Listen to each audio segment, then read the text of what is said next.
What's up, guys? This is Dom. And this is Mel. I was fighting the urge to change your name. I literally was going to be like, this is Rebecca. This is Susie. No, we should do some crazy names, like Old English names. Okay. I don't know what, though. Yeah. We'll get back to it. We'll get back to it. Yeah. Anyways, welcome to the podcast, guys. It's so great for you to be joining us yet again. So anyways, for those of you who are new here, we discuss all the things, life, funny things, serious things, healing things, all the things pretty much.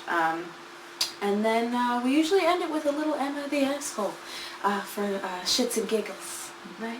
A little bit of shits It's and giggles. funny, because asshole, and then you said shit. Here we go. Here we go. Emma the asshole. No, ma'am. All right. Anyways, so our first section or segment is our meme segment. I always end up with inspirational or positive memes on my feed, and so I just think they're great conversation starters, and so I'll read a couple, and then and we'll just tell you our thoughts. Yeah. Here we go. Ironically, when we start to get better, we also start to get sad, because we realize how much we've missed out on, how badly certain people failed us, what the younger version of us actually deserved. Healing involves healthy grieving, no way around it. It is unknown who the writer is of this, but it's from Wordables. So, there's that. Thank you for that one. And the second one is, you broke the cycle. Don't allow the comfort of familiarity to send you back. Trust the unknown. Destiny awaits. And this is by Shane Steele, Natural Origin. Yeah, I like those. Both of them are pretty good. They both bring up very good points. Like the first one of healthy grieving, and I feel like people don't think about that. Like something that, or at least I've always heard, is that healing isn't linear, which I agree, it's not linear. But I think when people think of the term grieving, it has a negative feeling that comes with it. It's like, grieving a loss, but sometimes if you're grieving a loss, it's not necessarily a bad thing. Mm-hmm. So I think that healthy grieving is a really good point, because you can be grieving, for example, and that you can be grieving your old self, but it's almost like, it's like a bittersweet thing. And I think that when people think of grieving, they don't think about that. They don't think about that it can be a bittersweet thing of you can be sad about what you lost or what you have moved on from, but also be happy about it too. Yeah. So I thought that was a good point. And for the second one was saying about don't be fearful of the unknown. Yeah, it says you Yeah. broke the cycle. Don't allow the comfort of familiarity to send you back. To trust the unknown. Yeah, no, it's a very good point, because when something feels familiar, obviously that's what you want to revert back to. And just because something feels normal or familiar doesn't mean that it's okay or good or is what you need in that moment or in the future. So I think that's a good point, because I know me personally, I like change, but sometimes I get a little too caught up in my head where I'm like, okay, but if this happens, then that means this can happen, and then this can happen. And sometimes too, just overthinking, it kind of ruins the beauty of something happening naturally.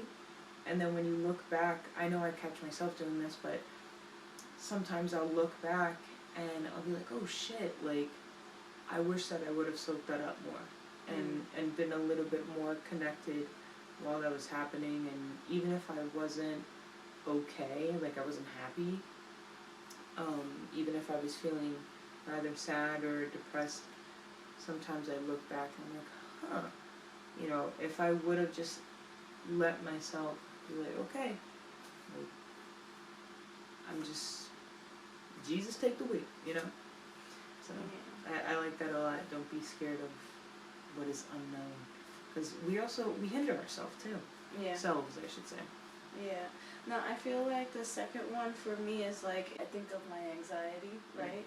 Where, and there's like this saying that I keep seeing popping up on my feed is like, in order to be at a place or get things that you don't have or you've never had, you have to do things that you've never done before. Exactly. And so with that comes like this crazy fear and anxiety of like, I know I have a fear of failure because for me there's a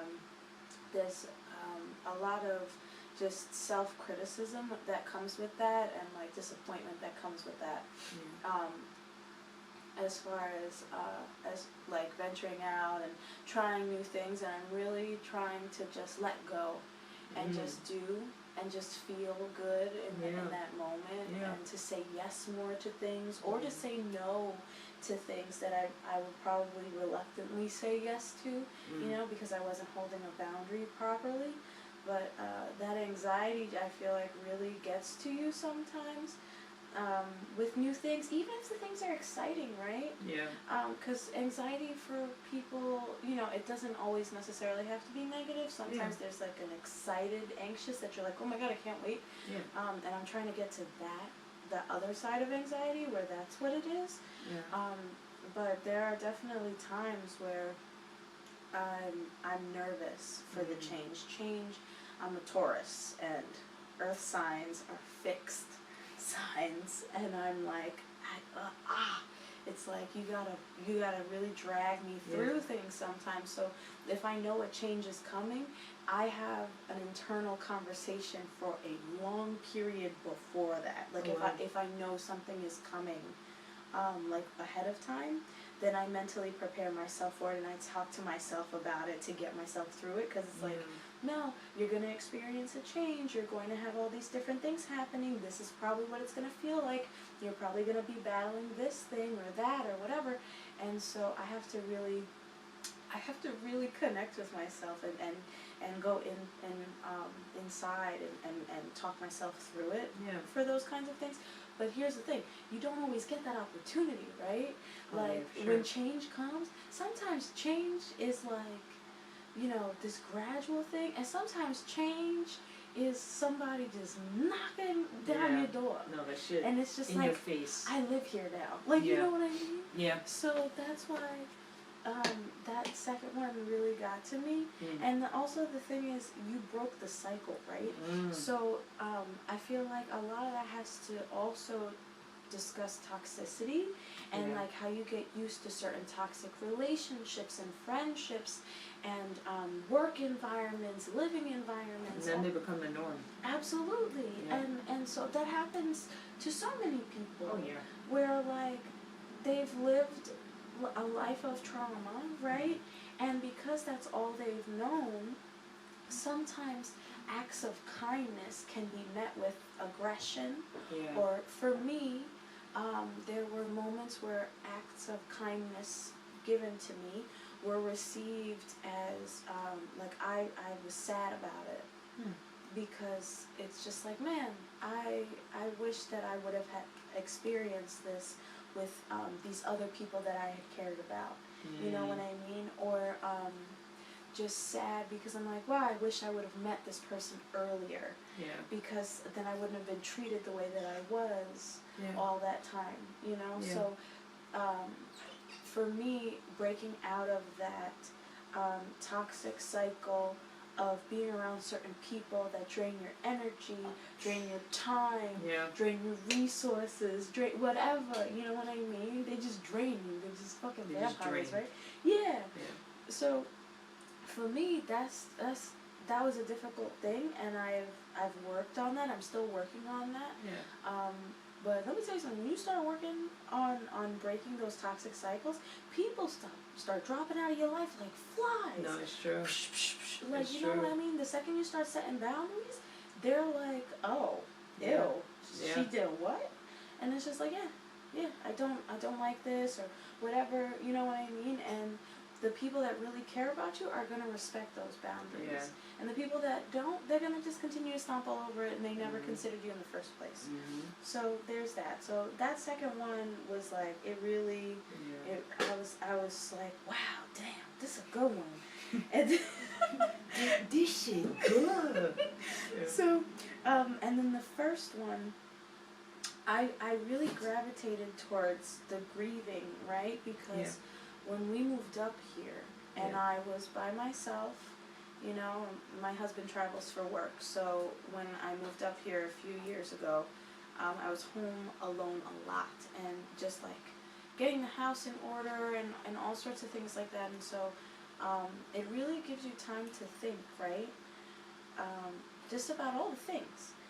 It's kind of like when you're in the middle of doing something that really doesn't take any brain power. Yeah. Like it's just a mechanical, like you're just going through the motions type thing, so your brain can wander. Yeah. Like I often found myself doing that, and I realized, you know, I started to understand more patterns and more behaviors in myself because I started to think about all the things. Like I was given the space to, like, really just not cope, but to heal and to really start dealing with all the things that I had gone through, because when you and I first met, I wasn't really handling all of them. I was just kind of, I was working, you know, we had the band, we had school, like I didn't have time to truly address, you know what I mean, all the things that had happened to me or all the things that I was going through.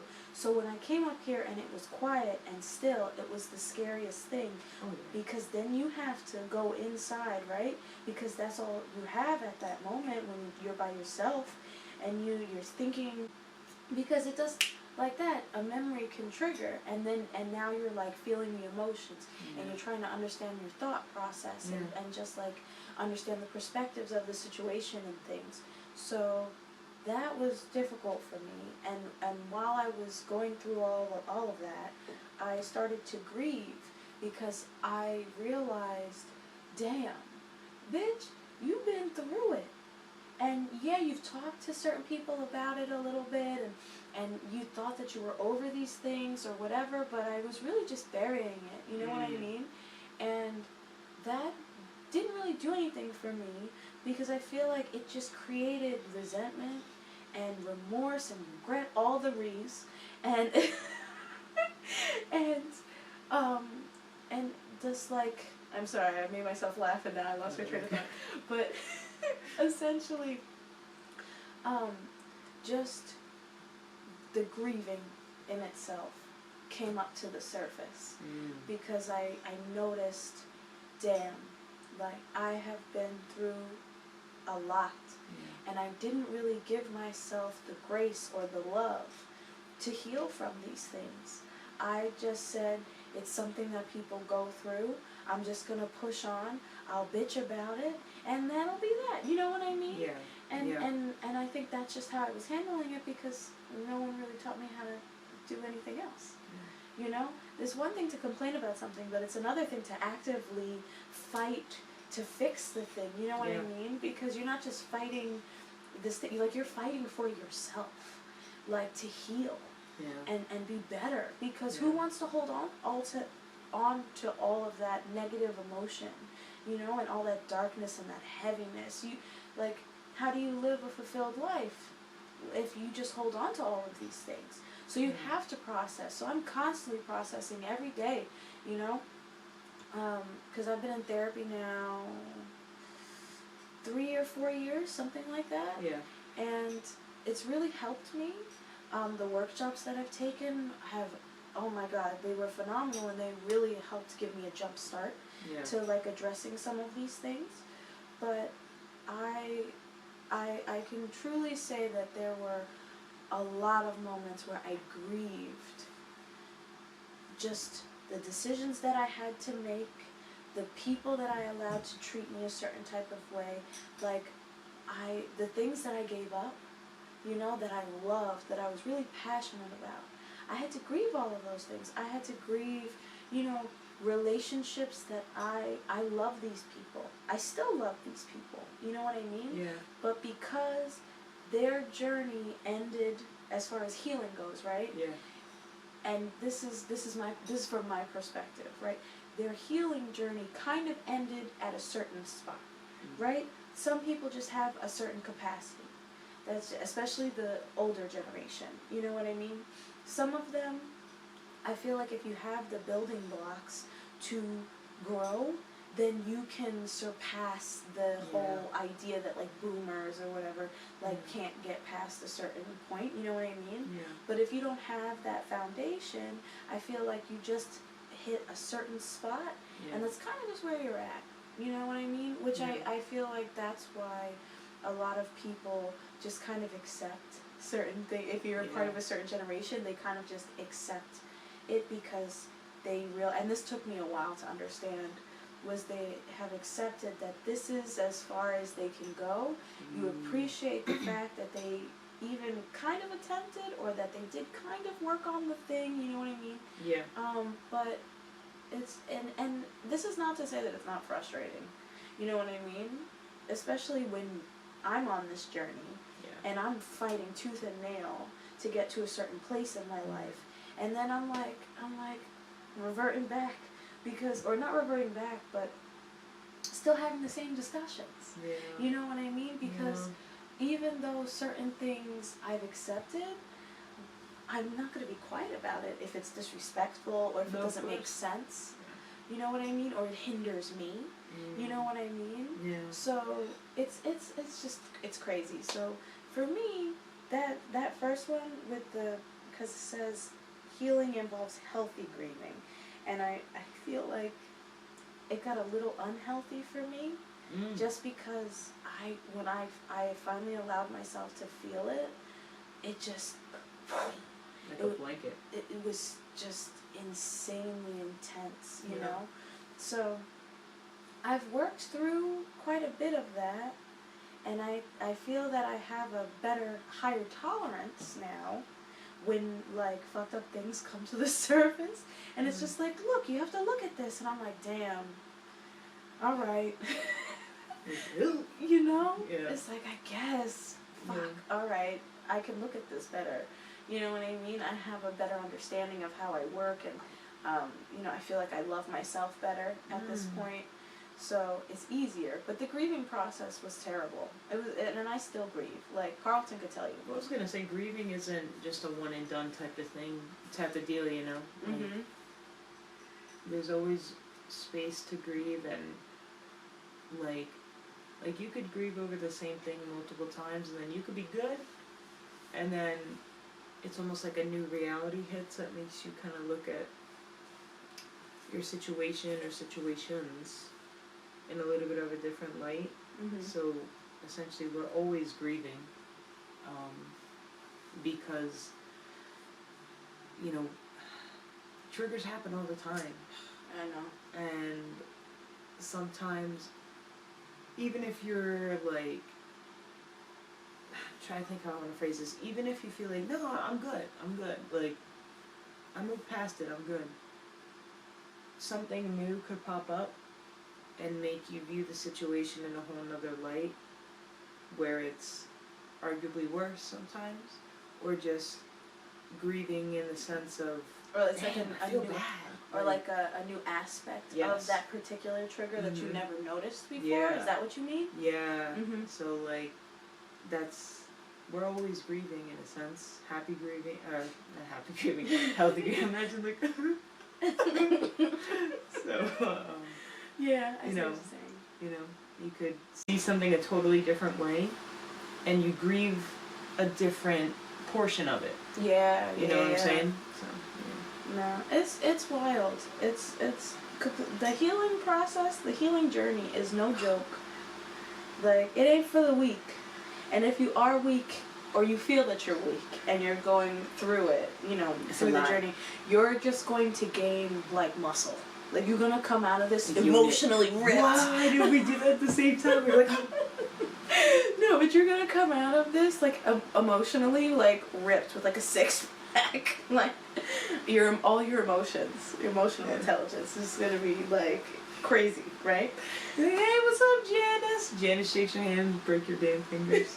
Like, damn, you been going to the gym? She's like, yeah, the gym in my mind.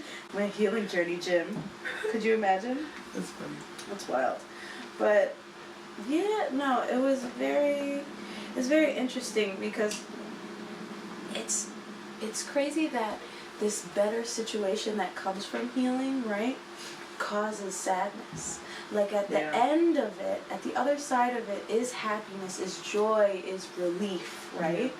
But like you have to get through the sadness of that, and you have to dig through it and like pick it apart in order to get happy, instead of just being happy about the fact that this thing is done, or I fixed this thing, or whatever it is. Definitely a catch-22 for sure.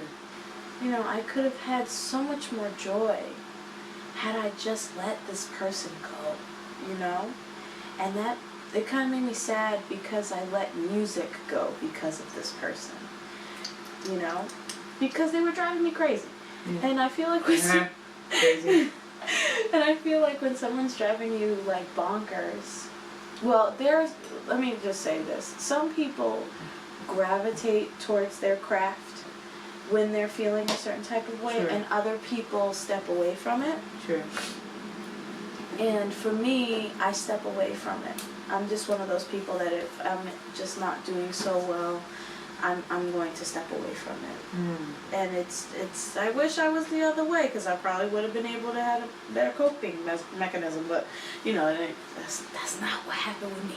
So the fact that I gave up music, and like there was a large portion of my life where like I didn't really hang out with my friends, you know, and here's the thing, this person didn't threaten me or anything like that. They just made it annoyingly difficult, or like guilted me into not doing these things, or like just not even saying to give up music, but like just to spend time with them. You know, they consumed all my time, and there really wasn't time for me to spend with myself, you know? And then there were other things as well as why I was always with them, but it was just difficult with trying to navigate that whole entire relationship and still having love for the things that I was passionate about. Yeah. There just wasn't enough time. There just wasn't, and that's why it's just like toxicity can consume you, and it's so frustrating. Yeah. And that was why I mourned for as long as I did, because I was like, you know, I neglected my health, I neglected friends, I neglected family, I, you know, neglected my crafts, all of them, you know what I mean? And it was just like, damn. Yeah. You know? Had I, you know, given myself a little bit more love and had gotten out of this cycle quicker, then it would have, I mean, and here's the thing, right? I learned what I needed to learn from the situation, so I'll take it. Yeah. Right? That's the silver lining, is I needed to experience that, because it's one of those things you need to experience to come out on the other side a better person. Like, that's part of what it is for you specifically, you know? But it doesn't stop it from being sad, right? No, of course. Because it's just like, I'm in like an amazing situation. I'm with an amazing partner, you know? And there are still times where, it don't happen often, but there are times where I'll be in a happy moment and I'll be like, damn, I remember when I would be alone crying because I was in so much emotional pain, you know? And I felt and still feel sorry for that, you know, that me. Yeah. That past me. It feels good to be able to have this podcast now and to kind of talk about some of these things, and because it's important. It's very important. Yeah. And people will hold you back from breaking your toxic cycles too. Yo, for real. And they'll make you feel crazy. Mm-hmm. That's why they drop like flies. Because they try to make you feel crazy. Have you had to lose somebody or like distance yourself from anyone because they were like stuck on you being old, dumb? Oh yeah. Like, my old self was very put my health, my feelings, my emotions, feelings, whatever. Basically put myself on the back burner to be there for someone else. So even if I felt just so mentally exhausted, it was almost, I would feel guilty not being there for them because they need someone, but not realizing that I'm too tired. Like, my cup is empty. Oh, yeah. And I'm still, like, reaching at the bottle, like, hanging that thing upside down. You're, just, like holding the cup and trying to, like, yeah. swing with Like, when your you're trying to finger. get, you're trying to get, like, the last little bits, or, like, you hold the cup there for, like, a few seconds, and you're like, I see something there. Yeah. So, I was very, put other people first, put myself last, and sometimes that's okay. Sometimes it's good to, put someone else first, but within reason. Mm-hmm. And there was no reason. None. Nothing logical What was going the on. reason? Literally. Oh, God. But, I literally had a mental breakdown, like, 2 summers ago, I think it was. And I just wasn't okay. And I would just pray and meditate, which also came a lot from me just coming to terms with myself and accepting myself for who I am, because I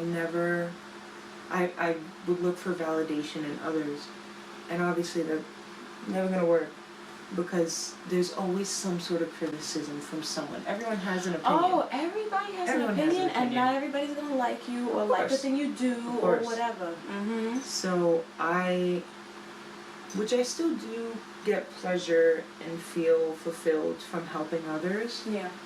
But it's more healthy now, where there's ration that shit. Yes. And also too, I really take a step back and be like, wait, can I do this without feeling drained? And what I've noticed is that my friends that actually do care, of course, they want to hang out, they want to see you. And there's some times where it's like, come on, like, you haven't left the house, like, let's hang out.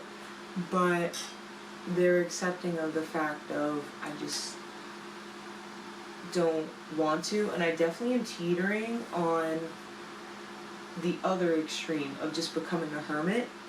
Where you really be hermiting it up now. I really, really do. Couldn't get you to stay home when we first met, and now look at you with and your now book, I'm like, literally, or your game, your video game. I'm like, we could FaceTime.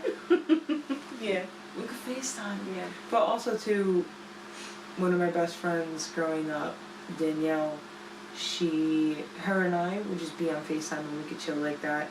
And of course it's not the same as hanging out in person, but we still, that's us hanging out. That's a key point in your friendship where you can just be on the phone and not say anything and just go about your day, and the other person is doing the exact same thing.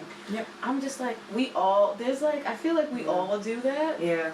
And it's like, we're at that stage, because you don't gotta talk the whole time. Nah. It's just kind of nice to have company. Yeah.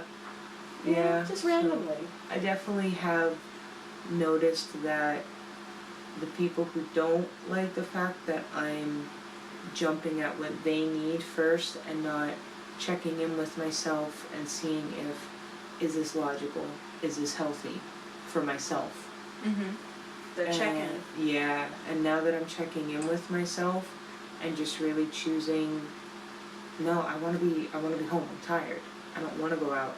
Or even when I do, setting you're like, I'm leaving at 9. Oh, yeah. Sorry, guys. Oh, yeah. That's why, like, with Christina's birthday, like, if it was earlier or on a day that I didn't have work the next day, for sure. But, and it's not to say that I don't want to spend time with her for her birthday, obviously. Oh, she absolutely understands. Oh, no, she completely understands. And that's how you know that that's someone who's a real friend. Yeah. Because, as I said before, I have definitely noticed a decrease in people that, because I wouldn't firmly set my boundaries, and I would just be like, whatever, and I'd let it go. But there's a difference between letting something go because, like, mind over matter type deal, and letting something go because you don't want to enforce a boundary, because you don't want to upset somebody else. Mm-hmm. And now that And then you It's feel usually- shitty after the thing. Yeah. Or during the thing. Yeah, you And- feel bad for saying no, or you feel bad for being like, this is actually what I want to do. Yeah. So that's how you know that, like, that Christina is a true friend, because she gets it. Like, I'm fucking tired, bro. I feel like if anybody were to truly understand, like, alone time, it's Christina. Oh, yeah. Because she loves being by herself. She creates, she goes skating, she's just like, she has so much fun with herself. Alone time is beautiful. And ever since I've really sat down, because my grandma and my dad always, like, my grandma had this saying where she would say, the world would be a better place if there were no people in it. And as I grow older, as my dad grows older, we just really resonate with that. We're like, holy shit, the old crazy bat was right. Because, like, it's true. It's true. Because And people suck, or because they require a lot of energy? both. Okay, that's fair. Yeah. Both. But once I really sat down and sunk into the idea of alone time, it has changed so much, because it's really made me view my time as precious. Whereas I used to think that my time was to serve others and to make sure that others were happy. Now I view my time as, no, this is valuable. Do I want to do this? Yeah, sure. Do I want to do it? Fuck, no. I'm gonna go home. No. I'm going home, I'm laying down, I'm gonna read my book, or I'm gonna play video games, or I'm gonna watch swamp people, like, I just, you know? And that's beautiful. Yeah. It's saying no for someone like me, oh my god, that was like the hardest thing. Now I could say no a little bit better. I be throwing that shit everywhere. But I don't necessarily say no. I say no with a lot of words. Filler, my husband would say. Okay.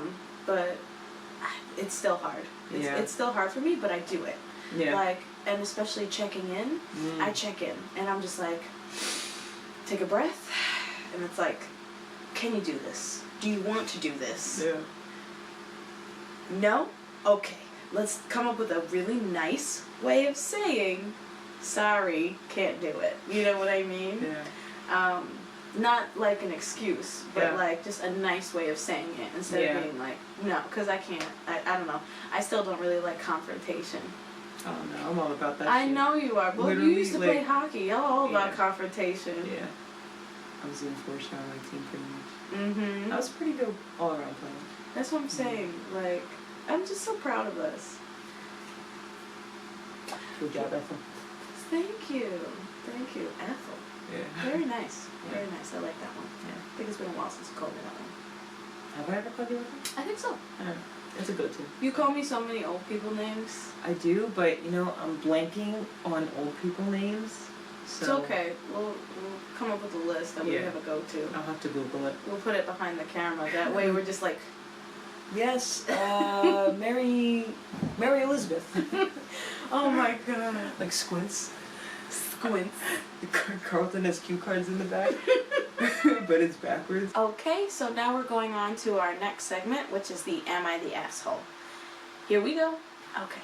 Am I the asshole for kicking my fiance out of our hotel room? Throwaway account because my fiance follows my main. Me and my fiance have been together for about 4 years now. I proposed about 3 months ago and we're planning to get married very soon, like in a month. I love my fiance very much, but she has been very erratic since the wedding has been getting closer. I think she's very overstressed. If I try to talk to her, she gives me one-word replies, and when I ask her what's wrong, she says she's just not in the mood to talk. I didn't mind it at first, but she started doing it nearly every day. I told her I feel a bit discarded and that I enjoy speaking to her, but she screamed at me and told me that I don't get it. I just left the issue alone. I started making dinner every day just to help her out a bit, but sometimes she gets mad at me when I don't cook something she likes for dinner. I end up having to make 2 separate dishes just to avoid an argument. Our anniversary was this past weekend, so I booked a hotel in Miami. My fiance was very excited about this trip, and this was the first time in a while we didn't argue. The trip was going very well, and we were having a great time. Yesterday, we went to a restaurant. We ordered our food and ate. After we finished eating, she ordered a drink, and so did I. It was pretty heavy, so I barely drank it, because somebody still had to drive. My fiance, on the other hand, scarfed down her whole drink and then asked me for mine. I was a little taken aback because my fiance barely drinks. I asked her if she was okay, and she got a little mad and told me to stop asking her that. I didn't want an argument again. Sorry. So I let her have the drink. After she finished mine, she ordered 2 more drinks. I started to get worried, so I discreetly asked the waiter for the check. She was very angry when she realized we were leaving. I told her she had too much to drink. She denied this, but when she stood up, she almost fell down. I had to carry her back to the hotel because she could barely stand upright. I only got 2 hours of sleep because she spent the whole night vomiting. I was a little agitated in the morning, but I let it slide. I woke up surprised to see my fiance wasn't there. I panicked and tried calling her to no avail. I thought about calling 911 when she suddenly entered the room. I asked her where she had been, and she said she had went to a house party and accidentally fell asleep at the house. At this point, I was at the end of my rope. I immediately told her to get the fuck out. She was surprised and asked me why. I told her that she was acting out of line. I paid for another hotel room, and now that's where she is staying. Her family is furious at me for not caring for my drunk fiance, and they said they no longer are giving me their blessing. Turns out my fiance lied and said I had kicked her out when she was drunk and left her alone. Maybe I did go a bit far kicking her out, but I just couldn't stand it anymore. I feel bad and I don't know what to do. Am I the asshole? No, absolutely not. Listen, I'm sorry, but if you're gonna act like a dumb bitch, like, there are repercussions. A lot of people in the comments were saying she's cheating on him, and that's why she's been so shut down. And she's probably panicking because the wedding is getting closer and closer, and she doesn't know how to say, like, no, you know, because they spend money on this thing, the whole family. She's probably embarrassed, whatever. Yeah. The moment that you said that she left, went to a house party, and fell asleep, maybe she really did fall asleep, but fell asleep. I'm like, what the fuck? Red bells. That's Or red alarms. crazy. Yeah, because, first of all, if you're puking your brains out, like, I get it, because sometimes people are like, like, I'm having so much fun, I don't want to go home, blah, blah, blah. But then they're throwing up, and, you know, then maybe they'll be like, oh, I want to still party, blah, blah, blah. But, I don't know, man. I think that she's cheating. I really do. Some people even said that the person she's cheating on him with was there, and so she left to try to smooth things over with him, or her, them, whoever. It's just like, excuse me. Either way, that bitch is shady. You are not the asshole, because what the fuck? And he even paid for her to have another room. I was gonna say that. I was gonna listen, like, and you paid for her room, like, that's nice. Yeah. Was it a guy or a girl? Is the guy. He loves her. He does. Because he didn't just throw her out on the street, but, like, he paid for a hotel room. Like, I think he did the right thing, because sometimes you're just so mad and you need space, because it's not going to work. Nah, because that's crazy. Like, I wake up and you're not there, and then you went to a party? Yeah. Like, first of all, where the fuck are we? Like, who was there? Like, you know what I mean? Like, you're on a vacation with me and you just go to a random party. Do you even know those fucking people? To not say anything at all. Insane. Absolutely insane. I'm just like, I genuinely feel like she's cheating on him, and she's just freaking out because she doesn't know how to stop the wedding. Like, the wedding's just getting closer. And it's just like, just leave. Just leave. And that's the thing, though. Some people with their egos, or they don't want to be embarrassed, or whatever the case may be, just take the L, man. Just take the L. But that projection thing, that was crazy. I feel so bad also because he says in the thing, like, he genuinely enjoys speaking to her. Yeah. And the fact that she's just shut down and hasn't spoken to him really, just like small, like, short answers and stuff, and the way he's, like, making it seem is like she's gone days, maybe even weeks of just barely talking to him. And I'm like, I don't know not a single person that's getting married that they've been that stressed out over their wedding. Like, okay, arguments, snapping, whatever, right? but to completely not really talk to this person, Yeah. I've never heard of that. Yeah, it's weird. Nah, he lost me at the He said, making "Get the two fuck different out." dinners. Oh, yeah, Like, the 2 different dinners? bitch. And I hope you're watching. Like, make your own goddamn fucking dinner. Go make fucking rice-a-roni. Like, I was gonna say a Hot Pocket will do real good. he's like, he makes himself some rotisserie chicken. He slides her some pepperoni Tostitos. He's like, here's some taquitos, bitch. Oh my Eating god. his gourmet meal. I know, right? She's getting cold mozzarella sticks. He's like eating the steak and lobster. And he just hands her a bag of chips.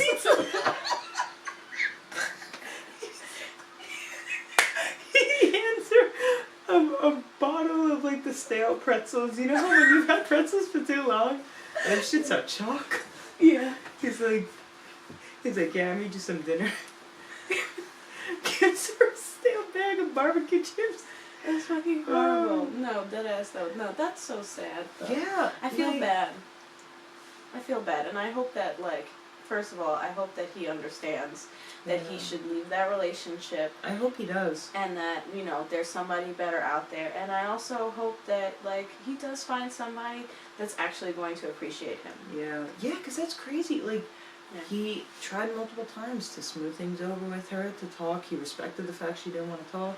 He So took he tried them to to take Miami stress. a month before the wedding, which is crazy to me because they're probably going, if they're doing all this for a wedding, they probably are going on a honeymoon. So he planned this trip with spending more money, because weddings are expensive, to take her on a thing, you know what I mean? To help her calm down. Yeah. And for them to just reconnect. Like, Yeah. Ungrateful. and that makes me so sad, because there are some really beautiful people out in this world, and they are just with terrible gremlins. And and you just feel bad for them. And I hope that he you know, finds someone that's genuine and that loves him in the way that he deserves, because that shit is terrible. Yeah. That shit is horrible. Oh. And that bitch is crazy. I would have never, that's some Honestly, toxic shit. Even if the person that she's cheating, of course this is, you know, allegedly, Speculation, allegedly cheating. There is no allege in It's like, what else could she fucking be doing? That was the other thing that they said in the comments, that either she's hiding some sort of drug addiction or she cheating. I really think she's cheating. Same. And even if the person that she's normally cheating with is not in Miami, She definitely found cheated. somebody new. she added to went that out there, list. and she found somebody. She found somebody. That's crazy. Yeah, because the defensiveness, like, you know, and the thing too is, it's not even like he's projecting onto her. He's like, I know you're cheating on me, blah blah. He's literally trying to reconnect with you, and she's. He like, said she's stressed. Stressed about what? The whole thing. She probably ain't paid for shit. He's like, because I guess she's stressed out over the wedding. He thinks this all come from stress.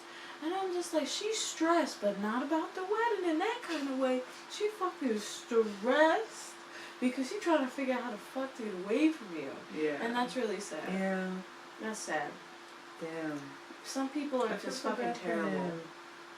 They're just so afraid to, like, be judged or just leave that they just continue on, and then they try to make the other person seem like the bad guy so they can keep whatever image or whatever. And it's just like, people break up all the time. If you don't want to be with this person, just don't be with them. Yeah.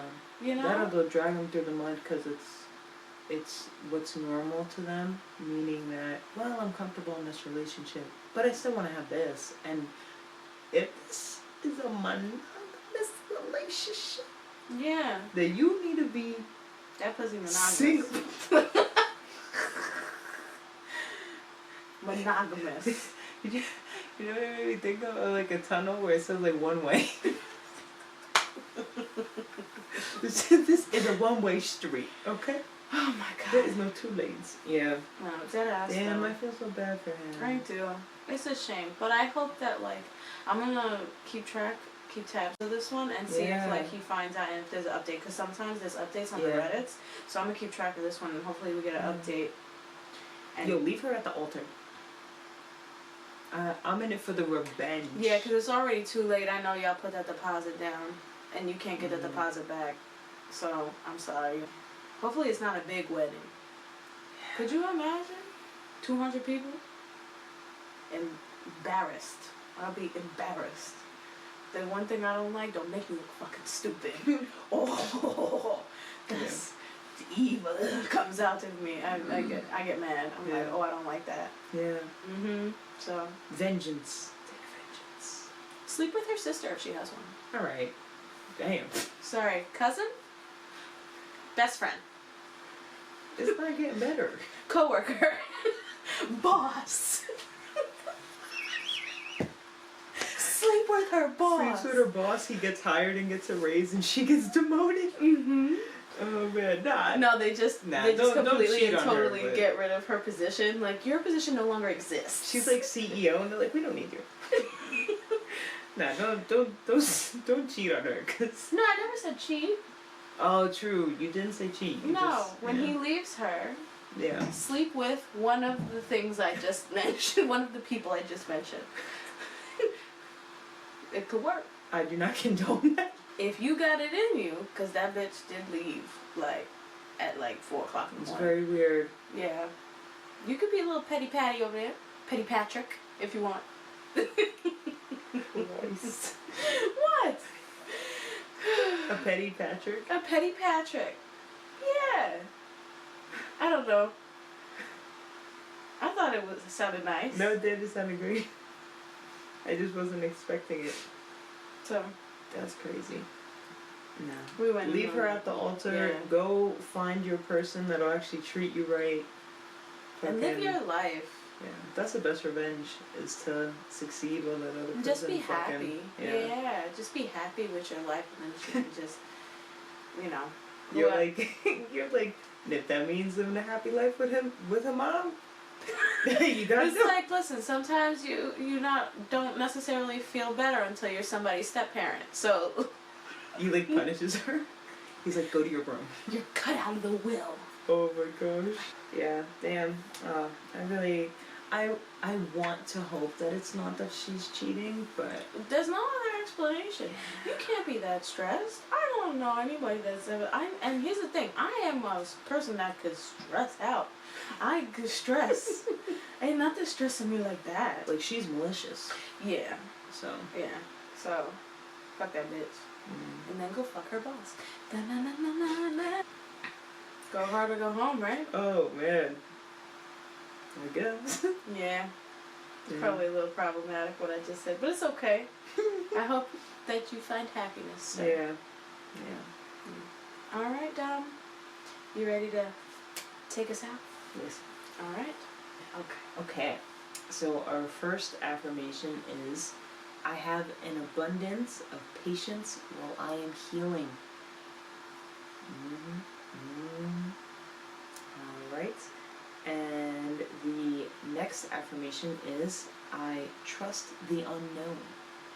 So we hope that those affirmations resonate with you, and if they do not, sucks to suck. No, I'm kidding. I'm kidding. If it doesn't resonate with you, then I hope that something we've said today does resonate with you. Maybe not cheating with the CEO. I never said cheat. I said he breaks up with her and then fucks the boss. Stop making it seem like I'm telling him to cheat. I'm not. I'm saying dump that bitch, then fuck her boss. Stop. Stop.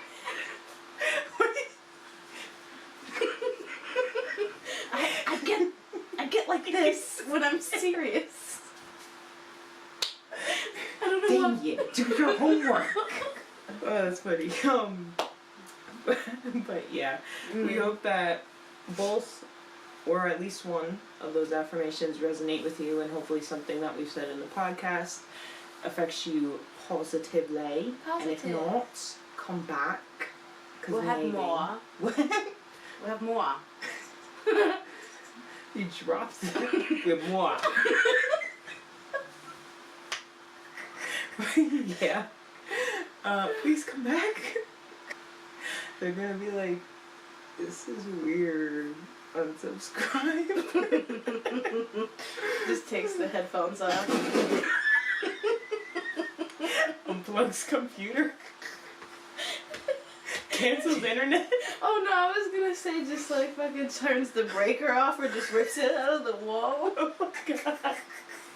Turns out the breaker's a bit extreme. You see him outside fucking trying to knock down the power lines. That's what I was gonna say. Oh my god. That's funny. He calls up Con Edison. Yo, shut the shit down. Oh god. Woo.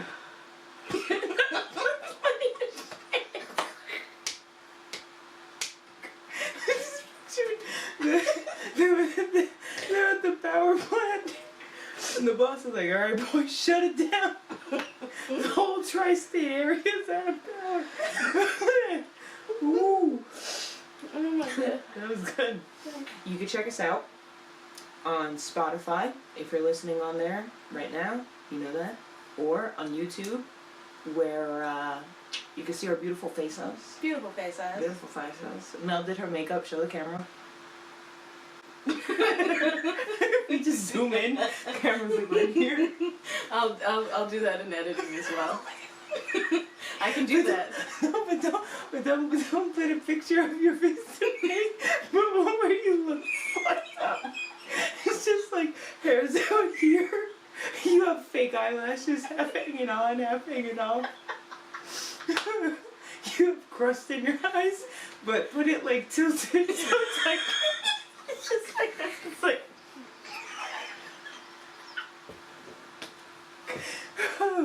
woo. Just picture my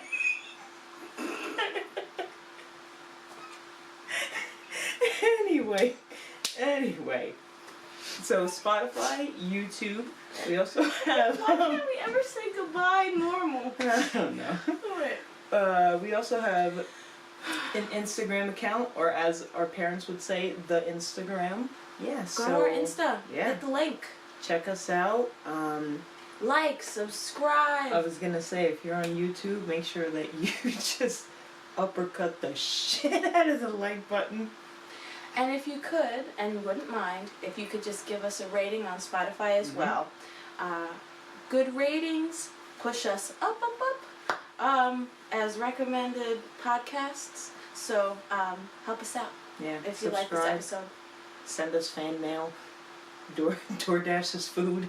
Yeah, you know what? I think I might put our email in our link tree as well. Yes. So hit us up. Come back. We love you. We love me and Mel and you. Thanks. Yeah. Bye. Yeah. The entire nation. Count out.